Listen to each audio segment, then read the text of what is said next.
In a quiet mountain village, nestled between forests and rivers, lived a young boy named Arlo. With no parents, no relatives, and no home but a small cave.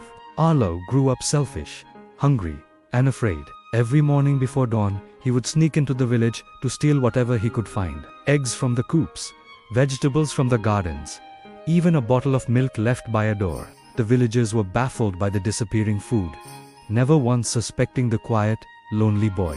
They blamed wild animals or a wandering thief.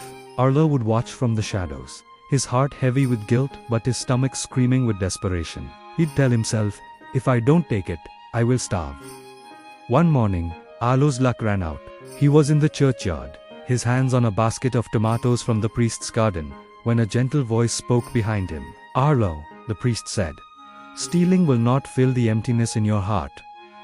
Arlo froze, expecting anger, but there was none. Only disappointment.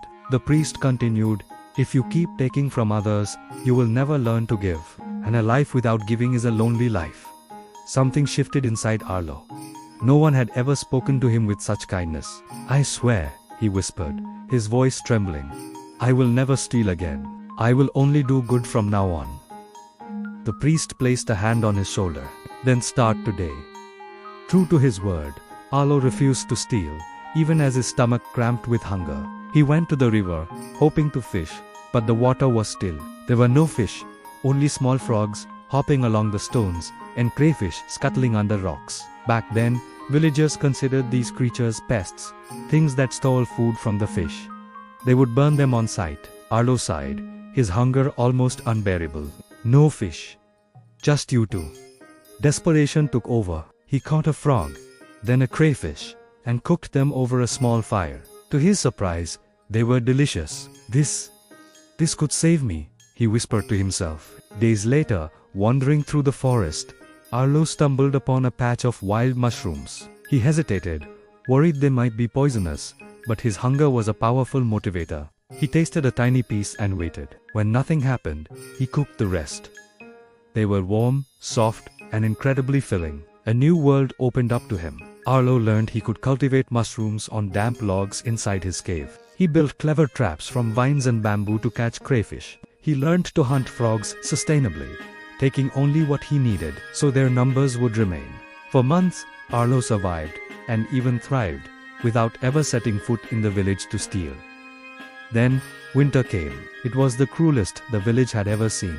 A massive snowstorm buried the land, and the cold was relentless. Cows froze, goats died, and chickens starved. The villagers were left with almost nothing, and a terrible hunger spread through every home. One morning, they saw a figure approaching through the snow. It was Arlo, carrying a heavy sack. He looked taller, stronger. Their fear and suspicion boiled over. "Thief!" someone shouted. "He's here to steal again. Stone him before he takes our last food." A shower of stones flew towards him. Arlo shielded his face, tears welling in his eyes, not from pain but from a broken heart. Suddenly, the priest stepped between him and the angry mob. "Stop this," he commanded. "Let the boy speak." Arlo opened his sack. Inside were heaps of fresh, white mushrooms, along with frogs and crayfish. "I didn't come here to steal," he said, his voice clear and steady. I found new food. I've been eating this for months. I can teach you how to grow mushrooms, how to catch crayfish, how to cook frogs." The villagers stared in disbelief. "No food comes from those pests," one yelled. "You're lying, boy," another accused. Arlo shook his head. "I've been selling these to other villages for half a year. They pay me good money." The chief stepped forward, his eyes wide. "People pay for frogs?" Arlo nodded. "Yes. These can save us." With starvation looming, the villagers had no choice but to listen. Arlo led them to the river and showed them the abundance of crayfish, teaching them how to use his bamboo traps. He taught them to hunt frogs without depleting the population and showed them how to grow mushrooms in simple wooden sheds.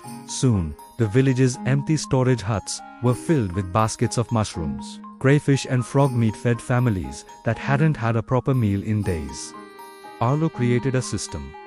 The villagers would gather the food, he would buy it from them, and then he would travel to nearby towns to sell it at a profit. Everyone earned money.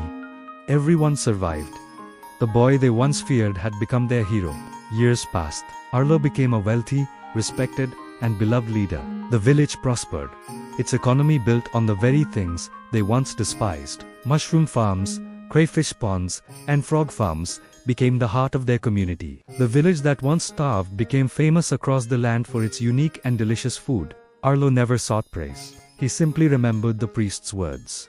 A life without giving is a lonely life. So Arlo kept giving. And in doing so, he not only saved his village, but found the one thing he had always been missing: a family. His story shows us that desperation can lead to mistakes, but change is always possible. It reminds us that knowledge is a treasure, and that the ones who have suffered the most can often become the greatest source of strength. Thank you for watching.